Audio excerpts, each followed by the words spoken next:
Bonjour à tous et bienvenue sur le troisième épisode de la série Créer son jeu vidéo en C de A à Z. Alors, la dernière fois, on avait compilé notre programme pour la première fois et donc on avait obtenu une première fenêtre à l'écran, donc Mac ou YouTube, mais on avait remarqué que cette fenêtre avait plusieurs problèmes. Déjà, qu'elle était incapable d'être fermée correctement, voilà, quand on clique sur la croix rouge, notre programme plante, mais aussi on a remarqué que notre programme consommait énormément de ressources processeurs.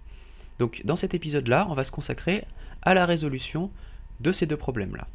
Donc, hop, on va commencer tout de suite. On réouvre nos fichiers avec notre éditeur de texte, donc on a de nouveau nos 4 fichiers qui sont bien là. Et on va commencer. Alors, avant de régler les problèmes de ressources mémoire, donc de ressources processeurs, pardon, on va d'abord se concentrer sur la fermeture propre du programme, puisque c'est quand même important d'avoir un programme qui ferme autrement qu'en plantant. Donc, alors pour vous expliquer ça, je vais vous relancer le programme. Voilà. Donc, quand je bouge la souris, quand j'appuie sur une touche, quand je clique quelque part, la SDL génère ce qu'on appelle des événements. Donc en fait, par exemple, si j'appuie sur une touche, la SDL va générer un événement qui va me dire exactement sur quelle touche j'ai appuyé. Quand je vais cliquer quelque part, la SDL va me donner exactement l'abscisse et l'ordonnée de l'endroit où j'ai cliqué. Quand je bouge la souris, c'est exactement la même chose. La SDL va me dire à quel endroit je déplace le pointeur de la souris en abscisse et en ordonnée. Tous ces événements-là, qui sont générés par la SDL, il va falloir les récupérer. Et il va falloir en récupérer un en particulier, qui est l'événement qui correspond au clic sur la croix rouge. Donc c'est ce qu'on va faire tout de suite. Donc on retourne dans notre main, et pour récupérer ces événements-là, on va utiliser une nouvelle variable, qui est un SDL event, et qu'on va appeler event, histoire d'être original. Voilà, donc maintenant qu'on a notre variable event, on va aller dans notre boucle infinie, et on va utiliser une nouvelle fonction de la SDL, qui s'appelle SDL poll event. Et cette fonction, elle prend en paramètre notre variable event qu'on vient de déclarer juste ici. Alors SDL event, poll event, qu'est-ce que ça fait? Quand on va générer des événements, SDL va empiler tous ces événements dans une liste, qu'on appelle la liste d'événements. Et à chaque fois qu'on va appeler notre fonction SDL poll event, SDL poll event va aller chercher dans cette liste et retirer le premier élément qui a été ajouté. Donc si par exemple on bouge la souris, on appuie sur le clavier, on clique en même temps, on va avoir notre liste d'événements qui va se remplir. Et à chaque fois que SDL poll event sera appelé, il va sortir un événement de cette liste et le mettre dans notre variable event. Cette fonction SDL poll event peut renvoyer soit 1, soit 0. Si elle renvoie 1, c'est qu'elle a réussi à sortir un événement de la liste et à le mettre dans event. Si jamais elle renvoie 0, ça veut dire que la liste d'événements était vide, c'est-à-dire qu'aucun événement n'a été généré. Donc nous, la première chose qu'on va vouloir faire, c'est traiter absolument tous les événements qui arrivent jusqu'à ce qu'on n'en ait plus. Pour ça, on va mettre notre SDL poll event dans une deuxième boucle. Donc on va obtenir deux boucles imbriquées. Notre première boucle, qui est notre boucle infinie, puis une deuxième boucle qui est là, qui va tout simplement... Hop, il me manque une accolade ici. Voilà, une deuxième boucle qui va, à l'intérieur, traiter tous les événements de la liste d'événements jusqu'à ce qu'il n'y en ait plus. Maintenant qu'on a fait ça, on est sûr qu'en rentrant dans la boucle, ça veut dire qu'on a un événement à traiter. La première chose à faire, ça va être de vérifier quel type d'événement on a à traiter, puisque si jamais on bouge la souris ou qu'on appuie sur une touche, on ne veut pas que notre programme se ferme. On veut seulement que notre programme se ferme si jamais on clique sur la croix rouge. Donc pour ça, on va faire un switch et on va vérifier event.type, qui est le type d'événement. Puisque en fait, event, donc les SDL event, là vous ne le voyez pas, mais SDL event, c'est une structure, un peu comme la structure qu'on a fait pour notre type jeu, en plus compliqué évidemment, mais c'est le même principe, c'est une structure qui contient plusieurs éléments. Donc ici, on appelle notre variable event, mais un élément précis de cette structure event qui est la variable type, qui va nous permettre de savoir exactement quel type d'événement a été extrait de la liste d'événements. Donc nous, celui qui nous intéresse, c'est un événement qui s'appelle SDL kit, hop, que je mets ici. Donc SDL kit, c'est exactement l'événement qui correspond au clic sur la croix rouge. Donc si jamais on a eu un SDL kit, qu'est-ce qu'on veut faire? On veut quitter notre programme. Cette fois on le quitte avec un exit 0. Pourquoi 0? Tout simplement parce que on est d'accord pour quitter notre programme. Notre programme ferme correctement. On a appuyé sur la croix rouge, ça veut dire qu'on veut effectivement que notre programme s'arrête. Donc on effectue un exit 0, pas un exit 1, comme on avait effectué lors des erreurs d'initialisation ou de création de fenêtres ou de renderer. Donc on effectue un exit 0, puis on fait un break pour sortir de notre case, et enfin si on tombe sur un autre événement que le clic sur la croix rouge, donc si par exemple on bouge notre souris, on appuie sur une touche, etc., dans ce cas-là, on ne fait rien. Voilà, donc grâce à cette boucle while et ce switch, on est sûr que on va sortir tous les éléments de notre liste d'événements. Si jamais c'est autre chose que le clic sur la croix rouge, on ne fait rien, on sort simplement l'élément de la liste. Si jamais c'est un clic sur la croix rouge, on arrête notre programme. Maintenant qu'on a fait ça, on va sauvegarder et on va compiler à nouveau. Donc pour rappel, on ouvre l'invité de commande. Une fois dans l'invité de commande, on va au bon endroit. Donc pour moi c'est desktop, ensuite c'est Danmaku YouTube, voilà, normalement on est au bon endroit, c'est le cas. Et donc on va recompiler. Alors là on a seulement modifié main.c, du coup on n'a pas besoin de recompiler init.c. Hein. Init.c n'a pas changé, c'est toujours le même, donc on ne régénère que le main.o. Donc c'est ce qu'on va faire tout de suite. Pour rappel, -c puisque on va s'occuper des C. À quel endroit? src c/main.c, -o puisqu'on veut obtenir un .o, ou ça dans obj /main.o, et on n'oublie pas d'inclure les points h supplémentaires. Donc nous on les a mis dans include, c'est le init.h qui est ici. On compile, voilà, on a une compilation qui a marché, donc on a un nouveau .o qui a été généré. Maintenant il faut effectuer de nouveau le link, donc on réunit tous nos .o, init.o, obj /main.o. On veut générer notre exécutable qui est toujours le même, donc bin/jeu, et on n'oublie pas de linker toutes nos librairies, donc toutes nos bibliothèques. Donc on a Mingwe32 qui est le compilateur pour Windows, LSDL2 main et LSDL2 qui sont les deux libs alliés. On compile, tout va bien, et maintenant en lançant de nouveau notre programme, voilà, donc on a notre programme qui est comme tout à l'heure, sauf que maintenant, en cliquant sur la croix rouge, magie, le programme se ferme, tout simplement puisque on a réussi à récupérer l'événement SDL kit, et quand on l'a récupéré, on est sorti de notre programme. Donc on a déjà un premier problème qui a été résolu, c'est la fermeture propre du programme, mais en ouvrant le gestionnaire, on voit que notre programme consomme toujours 12 ou 13% de processeur. Donc ça va être notre prochain problème à régler. Donc, pour résumer, quand on arrive là, on fait un exit 0.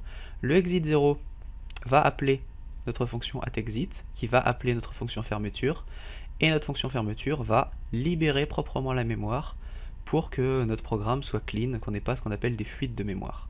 Donc avec ça, on sait déjà que notre programme ferme proprement.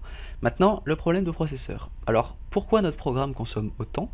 Tout simplement parce que, ici, notre boucle infinie tourne beaucoup trop vite.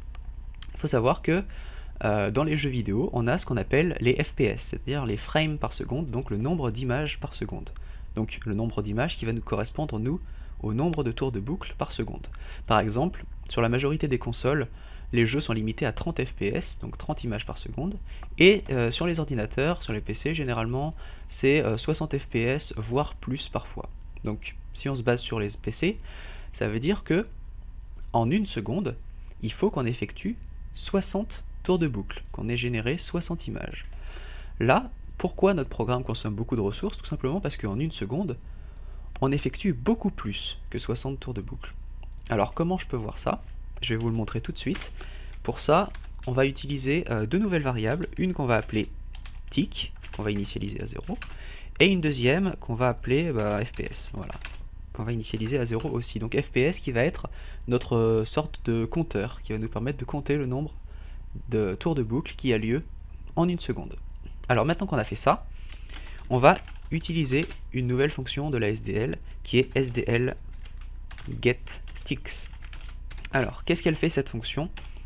Elle va mettre dans tic le nombre de millisecondes qui a eu lieu depuis l'initialisation de la SDL. Donc pour rappel, la SDL est initialisée dans cette fonction init à cet endroit-là. Donc à partir du moment où SDL init a réussi, SDL getTix nous permet de récupérer le nombre de millisecondes qui a eu lieu depuis cette initialisation-là. Donc maintenant, on va vérifier toutes les secondes combien de FPS on a. Donc déjà, on va vérifier, on va récupérer le nombre de tics actuels. Donc on refait un SDL getTix, et si ce nombre de millisecondes actuels est inférieur à tic, donc c'est-à-dire le getTix qu'on a récupéré juste avant, plus 1000, puisque, pour rappel, on travaille en millisecondes, donc si on veut une seconde correspond à 1000 millisecondes. Si jamais on effectue ça, ça veut dire que on n'a pas encore atteint une seconde, puisqu'on a récupéré de nouveau le nombre de millisecondes. S'il est inférieur au calcul d'avant, plus 1000, ça veut dire que on n'est pas encore à une seconde. Si jamais on n'est pas encore à une seconde, ça veut dire qu'il faut compter ce tour de boucle là. Donc on fait un FPS++, c'est-à-dire qu'on met plus 1 dans notre variable FPS, qui commence à 0 au début. Si jamais SDL getTix n'est pas inférieur, donc s'il est supérieur ou 0, dans ce cas, qu'est-ce qui se passe? Ça veut dire qu'on est arrivé à une seconde, donc on a compté assez de tours de boucle. Si jamais c'est le cas, déjà la première chose à faire, c'est d'afficher le nombre de FPS, puisque c'est quand même ce qui nous intéresse. Donc hop, on affiche notre nombre de FPS ici, avec la variable FPS. Une fois qu'on a fait ça, on met à jour notre variable tic, en effectuant de nouveau un getTix, pour préparer la seconde suivante. Et enfin, très important, on remet notre compteur à 0, puisqu'il va falloir de nouveau compter notre nombre de FPS pour la seconde suivante. Donc il ne faut pas oublier de remettre ça à 0, comme on l'avait fait à l'initialisation. Maintenant qu'on a fait ça, on va pouvoir compiler à nouveau, et ça va nous afficher dans la console le nombre de FPS, donc le nombre de tours de boucle par seconde de notre programme. Donc on compile, voilà, on n'a pas d'erreur, tout va bien. Et en lançant de nouveau notre jeu, on voit, on attend un petit peu, et ça n'affiche rien parce que j'ai fait une erreur, forcément. Hop, on remonte ça, on ferme notre programme proprement. Printf FPS. Ah bah oui, effectivement, mais pourquoi j'ai mis mon tour de boucle ici? Je suis fatigué ce soir. Je ne suis pas dans ma boucle infinie, donc forcément ça ne peut pas marcher, évidemment. Hop, on remet notre bloc if, évidemment, dans notre boucle infinie, puisque sinon ça ne sert à rien. On compile à nouveau. Hop, on fait le point O, on génère le point exe, et en le lançant, on voit, voilà, on voit que nos FPS s'affichent ici. Donc vous voyez, alors on va essayer de regarder les chiffres, 3, 6, 8, donc on est à 19 millions de FPS. C'est-à-dire que en une seconde, on a 19 millions, bon ça oscille, hein, vous voyez, entre 18, si je bouge beaucoup, entre 18,4 et 19 millions 2. Donc on a environ 19 millions de tours de boucle par seconde, sachant qu'on en veut 60. Donc c'est absolument énorme. Et c'est à cause de ce nombre énorme de tours de boucle que notre programme consomme tant de ressources. Donc nous, il va falloir brider volontairement notre programme, le limiter, pour atteindre environ 60 FPS. Donc on va fermer ça. Donc pour le limiter, il va falloir mettre en pause notre programme. Pour ça, on va utiliser une nouvelle fonction de la SDL qui s'appelle SDL delay. Cette fonction, elle demande en argument un nombre en millisecondes, et quand on va arriver à cette fonction-là, elle va tout simplement mettre en pause notre programme le nombre de millisecondes qu'on lui a indiqué. Donc si par exemple je fais un SDL delay de 1000, notre programme, en arrivant ici, va se mettre en pause pendant une seconde. Puis au bout d'une seconde, il va redémarrer, faire un nouveau tour de boucle, faire toutes ces instructions-là, se remettre en pause une seconde, puis se réveiller, refaire un tour de boucle, etc. Donc nous, évidemment, on ne veut pas se mettre en pause pendant une seconde. On veut qu'en une seconde, on ait effectué 60 tours de boucle. Alors pour ça, il faut faire un petit calcul, mais c'est tout simple. On a une seconde, donc 1000 millisecondes, et donc en 1000 millisecondes, on va faire 60 tours de boucle. Donc il nous suffit de diviser 1000 par 60, et on voit qu'on obtient 16,6. Donc ça veut dire que pour obtenir parfaitement 60 images par seconde, il faudrait à chaque tour de boucle faire une pause du programme de 16,6 millisecondes. Bon, évidemment, 16,6 c'est un mauvais nombre, c'est un nombre flottant. En informatique, on travaille très rarement avec des nombres flottants puisque c'est pas assez précis, l'ordinateur n'est pas capable de les gérer correctement. Donc on va arrondir à l'inférieur, on va prendre 16 millisecondes, donc c'est pas grave. Si jamais on prend 16 millisecondes, ça veut dire que notre programme fera une pause un peu plus courte que 16,6, donc ça veut dire qu'on risque d'être un peu au-dessus de 60 fps, donc on risque peut-être de tourner entre 60 et 61 fps. Donc on a décidé de faire notre pause de 16 millisecondes. Maintenant, on va compiler à nouveau notre programme et le lancer. Et on voit voilà, que maintenant notre programme est à 60 fps. Voilà, il est constant à 60 fps. Ça peut varier, mais pour l'instant il a l'air assez constant à 60 fps. Et maintenant, si on ouvre notre gestionnaire, oui voilà, ça peut osciller 56, 57. Maintenant, si on ouvre notre gestionnaire des tâches et qu'on va voir notre jeu, on voit qu'il ne consomme plus rien. Tout simplement parce qu'on a réussi à faire souffler le processeur, à lui donner beaucoup moins de travail, et au lieu de faire, comme tout à l'heure, 19 millions de tours de boucle par seconde, on a réussi à le limiter à environ 60. Bon, ça, vous voyez, ça diminue pas mal. De temps en temps, ça tombe à 57. Ça peut monter rarement à 61, puisqu'on est légèrement en dessous de 7,6. Mais on a réussi à obtenir un programme qui ne consomme plus de ressources, donc qui est relativement stable, et qui peut se fermer correctement. Donc on pourrait s'arrêter là, mais en fait, on a une petite subtilité qui nous reste à résoudre. Là, on a décidé que on devait faire une pause de 16 millisecondes pour arriver environ à 60 fps. Sauf que, en faisant cette pause de 16 millisecondes là, on est parti du principe que toutes les instructions de dessus s'effectuaient instantanément, c'est-à-dire en moins d'une milliseconde. Mais imaginons par exemple qu'on ait beaucoup plus d'instructions ici, ou que ces instructions-là mettent beaucoup plus de temps à s'exécuter, et que par exemple, pour arriver de la toute première instruction ici jusque là, c'est-à-dire juste avant le SDL délai, on mette par exemple 4 millisecondes. Donc on va mettre 4 millisecondes pour arriver d'ici à là, puis notre programme va faire une pause de 16 millisecondes. Effectivement, notre programme va bien se mettre en pause pendant 16 millisecondes, mais par contre, notre tour de boucle ne sera plus effectué en 16 millisecondes, il sera effectué en 16 millisecondes plus les 4 millisecondes qui nous ont permis d'arriver de là jusque là. Donc on va obtenir un tour de boucle qui ne va plus être de 16 millisecondes, mais de 20 millisecondes. Et du coup, étant donné que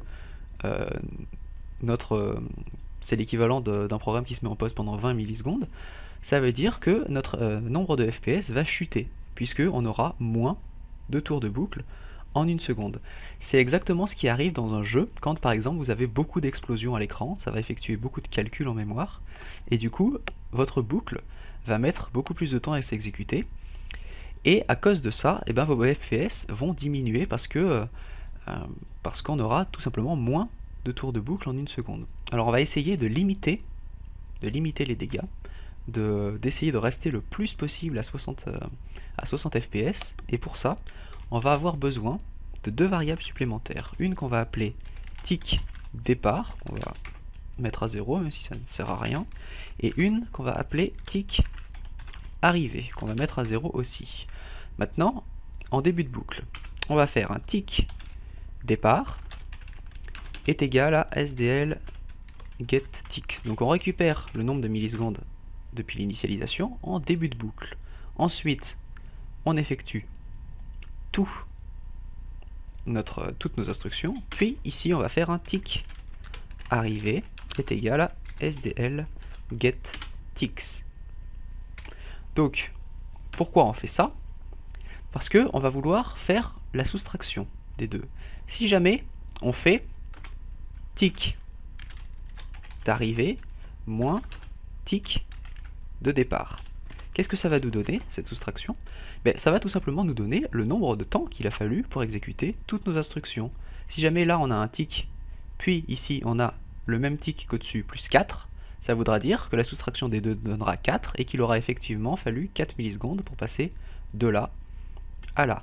Donc ça veut dire qu'on veut faire un SDL délai pas de 16 millisecondes, mais on veut faire un SDL délai de 16 millisecondes moins le nombre de temps qu'il a fallu pour lancer toutes ces instructions. Donc si on fait 16 moins notre tick d'arrivée moins notre tick de départ, on devrait normalement être beaucoup plus précis et tenir compte des retards effectués lors des instructions là. Donc on va compiler à nouveau.